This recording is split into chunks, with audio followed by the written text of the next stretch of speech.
You Hey guys, so the other day I was on TikTok, and you know how TikTok can be. Sometimes you just be on it and it takes you into other people's lives. And there's this set of guys, Igbo guys, that TikTok tends to sort of bring my way. And on this live, you see one particular guy called Okono, one other one is Chukwumeriche.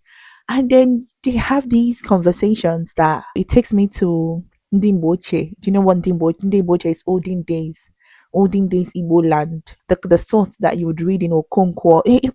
In fact, it's not even Okonkwo's level, because Okonkwo's level, they still used to give women dignity. They had Uguwani, but it's just their mentality is just really backward. Okay, so anyway, so that day it kind of just brought me to this life, and there was a woman talking, and I think they were having an argument, and the argument was about women or men who bring women into the country, and then the women break up the marriage or break up the union.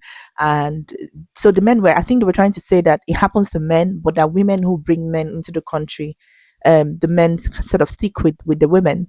And I think there was a woman there, like making her case, right? And she was just talking assertively. She was just talking and saying, actually, this happens to a lot of women. I know so many women who have brought men in, and who the men have messed up immediately. They got their papers and just talking. And as the woman was just talking normally, and I was listening, and she was making a lot of sense. And then I was looking at the comments. The men were saying, she's talking. She's very authoritative. Is she married? She's like literally, this mom was just talking normally.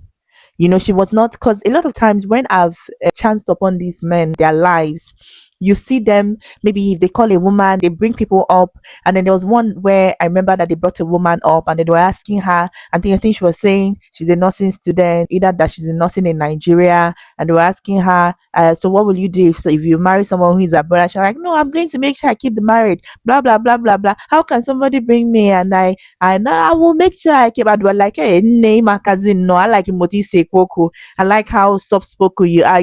So the woman, the girl was just there.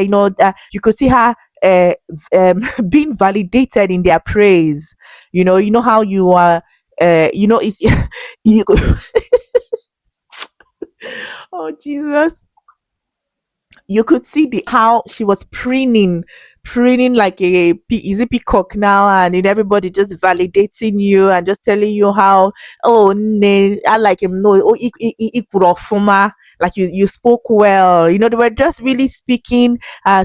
So I remember coming off that, and I'm like, what a silly girl, like, look at you performing for these kinds of guys.